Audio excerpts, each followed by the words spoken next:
Existe uma história no Antigo Testamento que, se eu for sincero com você, considero a mais perturbadora de toda a Bíblia e que poderia muito bem ser considerada imprópria para menores de idade. Então, antes de assistir a este vídeo, quero ter certeza de que você sabe que este vídeo não é adequado para todas as idades e pode muito bem desencadear algum tipo de trauma do seu passado. A história a qual me refiro encontra-se nos capítulos 19 e 21 do livro de Juízes. Muitas pessoas conhecem o capítulo 19, mas não leem o resto da história. Acredito que existem várias lições importantes que você e eu precisamos aprender com uma história tão perturbadora. Em primeiro lugar, vou contar a história para você o mais dramaticamente possível, e depois vou explorar as lições que acho que podemos aprender. Junte-se a mim em Juízes, capítulo 19. No capítulo 19, versículo 1, nos dias em que não havia rei em Israel, um levita que morava numa parte remota do país montanhoso de Efraim adquiriu uma mulher de Belém de Judá como sua concubina. Quero que você entenda. Aqui está um homem, levita, morando na parte norte de Israel, e ele adquire essa mulher para ser sua concubina ou esposa, como você quiser chamar. E ela está morando no sul, em Belém. Continuemos a história.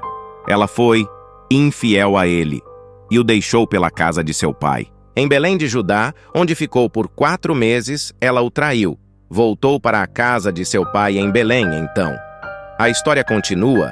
Essencialmente, esse homem, levita, quer recuperar sua esposa. Então, ele viaja do norte do país montanhoso de Efraim até o sul, em Belém, para buscar essa mulher e ficar com ela novamente. Ele chega lá e o pai dela é muito hospitaleiro. Várias vezes ele diz: "Eu tenho que ir embora. Me dê minha esposa para eu voltar para casa." E o pai diz: "Não, fique mais uma noite." Então ele diz: "Tudo bem, fico mais uma noite." E isso se repete por vários dias, até que finalmente o homem diz: "Meu sogro, com todo o respeito agradeço sua hospitalidade, mas preciso ir e voltar para casa." Então ele finalmente parte de volta para casa, e é aí que toda a tragédia ocorre. Pois bem, o homem está com sua concubina viajando de Belém, no sul de Israel, para o norte, em Efraim. Eles estavam perto de Jebus, e o dia estava quase acabando. O servo disse ao seu mestre: "Por que não paramos nesta cidade Jebus e passamos a noite aqui?" Mas seu mestre respondeu: "Não vamos parar em uma cidade estrangeira onde não há israelitas. Vamos continuar até Gibeá." Então seu servo disse: "Vamos tentar alcançar um desses lugares e passar a noite em Gibeá ou Ramá." Então eles continuaram sua jornada e o sol se pôs enquanto se aproximavam de Gibeá, em Benjamim. Eles vão para lá e, para sua surpresa, ninguém está disposto a recebê-los em suas casas. A hospitalidade era um costume na cultura israelita. No final da noite, um homem idoso aparece na praça e diz: "Por que você ainda está aqui? Alguém já o acolheu em sua casa?" E eles respondem: "Não, ninguém nos acolheu." E o homem idoso diz: "Sabe de uma coisa? Você pode ficar comigo esta noite." E o levita responde agradecido: "Só quero te avisar que não precisamos de nada, pois temos comida suficiente para nossos jumentos, para mim e para minha concubina. Só precisamos de um lugar para descansar a cabeça. Se você me der um travesseiro, é tudo de que preciso." E o homem idoso diz: "Sem problemas, você pode ficar comigo." Então esse homem levita, seu servo e sua concubina passam a noite na casa desse homem em Gibeá. E então eles se divertem. De repente, homens maliciosos da cidade cercaram a casa e bateram na porta. Eles disseram ao dono da casa, o idoso: "Traga o homem que veio à sua casa, para que possamos ter relações sexuais com ele." E é aqui que a história toma um rumo. Há homens pervertidos vivendo em Gibeá, benjamitas que vão à casa desse homem idoso e dizem: "Ei, sabemos que você tem um hóspede em sua casa. Traga-o para fora para que todos nós possamos ter relações sexuais com ele agora." É neste ponto que a narrativa toma um rumo inesperado. Homens depravados de Gibeá, da tribo de Benjamim, cercam a casa do ancião onde o levita está hospedado. Eles exigem que o levita seja entregue para que possam abusar dele. O ancião, horrorizado com tal pedido, implora que não cometam tal atrocidade. Ele oferece sua filha virgem e a concubina do levita para serem abusadas em vez do seu hóspede.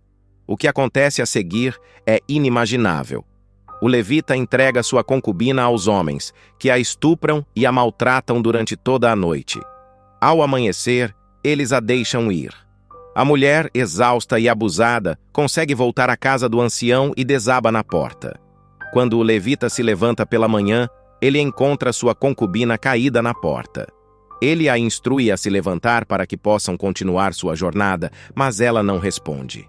Ela foi tão abusada que morreu. O levita então leva o corpo de sua concubina para casa, onde ele a corta em 12 pedaços e envia cada pedaço para uma das 12 tribos de Israel. Quando as tribos recebem os pedaços do corpo e leem sobre o que aconteceu, elas ficam horrorizadas. Nada como isso havia acontecido desde que os israelitas saíram do Egito.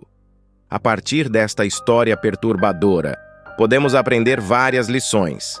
A primeira é que quando não há responsabilidade em nossas vidas, somos mais propensos a nos desviar. No tempo dos juízes, não havia rei em Israel e as pessoas não estavam obedecendo à lei. Como resultado, eles acabaram cometendo atos que provavelmente nunca imaginaram que seriam capazes de cometer. Vamos revisitar o versículo 1 do capítulo 19 de Juízes, que já lemos antes. Naqueles tempos, não havia um rei em Israel, e isso nos leva a uma reflexão. Quando não há uma figura de autoridade para nos responsabilizar, tendemos a tomar decisões ruins, pois acreditamos que podemos agir sem ter que prestar contas a ninguém. Isso é exatamente o que estava acontecendo em Israel. Apesar de existir uma lei, as pessoas não a respeitavam e ela não estava sendo aplicada. Como resultado, acabaram cometendo atos que provavelmente nunca imaginaram que seriam capazes. A segunda lição que podemos tirar disso é a importância de tratar todos os seres humanos como portadores da imagem de Deus. O homem na história acredita que seria errado os homens fazerem o que querem com ele, mas considera aceitável que eles façam o que quiserem com sua filha e com a concubina dele. Ele valoriza mais a sua vida e virtude do que a de sua própria filha e da concubina. Isso nos leva a refletir sobre a importância de ver cada pessoa como um portador da imagem de Deus. A terceira lição é que quanto mais nos afastamos de Deus, mais vulneráveis nos tornamos a cometer atos que nunca imaginamos que seríamos capazes. Ao longo do livro de Juízes, vemos uma nação de pessoas que se afastou lentamente de Deus. O que acontece nos capítulos 19 a 21 é o ápice desse afastamento, mostrando o quão longe a nação se afastou de Deus. Se não mantivermos uma conexão próxima com Deus, como os israelitas, podemos nos encontrar fazendo coisas que, 10 anos atrás, teríamos jurado que nunca faríamos. A história não termina no capítulo 19. Na verdade, ela se torna ainda pior no capítulo 20, quando ocorre uma guerra civil entre as 11 tribos de Israel, que lutam contra a tribo de Benjamim, a tribo que cometeu esse ato horrendo de pecado contra um de seus próprios irmãos israelitas. Então, eu encorajo você a ler os capítulos 20 e 21 em detalhes. Mas, para resumir, ocorre uma batalha massiva, resultando na perda de milhares de vidas de ambos os lados. No final, apenas 600 homens de Benjamim sobrevivem. No capítulo 21, as outras 11 tribos começam a sentir pena da tribo de Benjamim, temendo que ela possa se extinguir, já que restam apenas 600 homens e nenhuma mulher para eles se casarem e terem filhos. Isso nos leva à minha quarta lição. Cada má decisão que tomamos tem consequências que não podemos escolher. Embora o que os benjamitas fizeram fosse errado, as outras 11 tribos decidiram lutar e matá-los. E agora tem que lidar com as consequências dessa decisão. Da mesma forma, os benjamitas também têm que lidar com as consequências de suas más decisões. Lembre-se, você pode escolher seu pecado, mas não pode escolher suas consequências. Cada decisão que você toma tem consequências. E o problema é que você e eu não podemos escolher essas consequências. Então, o que acontece é que os israelitas vão e matam os homens de Jabes de Gileade, e há 400 mulheres que nunca estiveram com um homem. Então eles pegam essas 400 mulheres e as dão a 400 dos 600 homens benjamitas para que possam procriar. Mas aqui está o problema. Havia 600 homens benjamitas que não conseguiram encontrar esposas, porque todas as esposas foram mortas, e 400 deles agora têm uma esposa de Jabes de Gileade. Então, o problema é que agora há 200 homens de Benjamim que não têm esposas. E é por isso que eu disse que uma má decisão muitas vezes leva a outra. Porque o que acontece a seguir é que esses israelitas basicamente dizem: nós todos fizemos um juramento e dissemos que não poderíamos dar nossas filhas a nenhum dos benjamitas, mas não diz nada sobre elas serem raptadas. Então, o que acontece é que eles precisam tomar outra má decisão e dizem: isso é o que os benjamitas precisam fazer. Eles enviam uma mensagem e dizem que tem um festival chegando, uma festa, e basicamente algumas de nossas filhas vão estar dançando e se divertindo nessa festa.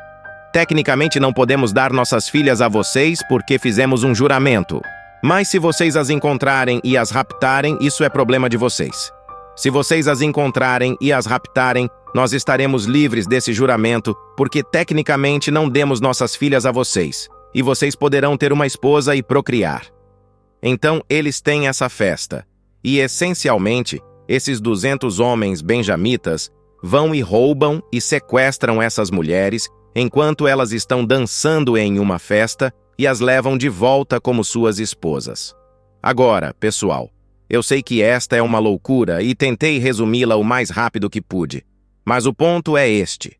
Uma má decisão muitas vezes leva a outra, e todo tipo de decisões ruins afeta outras pessoas. Passe por essa história novamente e veja quantas pessoas foram afetadas negativamente por uma má decisão. Embora alguns homens de Benjamim possam ter sido merecedores de seu destino, a grande maioria dos habitantes de Benjamim, que não estavam envolvidos, perderam suas vidas em batalha. O povo de Jabes de Gileade também sofreu o mesmo destino. Mulheres foram arrancadas de suas terras e entregues a esses benjamitas. Observe como o livro de Juízes termina. Os benjamitas fizeram o que fizeram, capturaram as dançarinas de quem precisavam, voltaram para sua herança, reconstruíram suas cidades e viveram nelas. Naquele tempo, cada israelita retornou à sua própria tribo e família, cada um retornou à sua própria herança. O último versículo do livro de Juízes resume todo o livro, dizendo que naqueles dias não havia rei em Israel e cada um fazia o que achava certo. Embora Deus tenha sido misericordioso ao permitir que a tribo de Benjamim se reconstruísse e se repovoasse, e não fosse extinta, houve consequências para suas decisões. Se há uma coisa que você deve levar em consideração neste vídeo, é que cada decisão que tomamos tem consequências, muitas vezes imensuráveis e incontroláveis. Até o próximo vídeo, e se você aprendeu algo com essa história, deixe seu comentário e compartilhe com alguém. Deus te abençoe.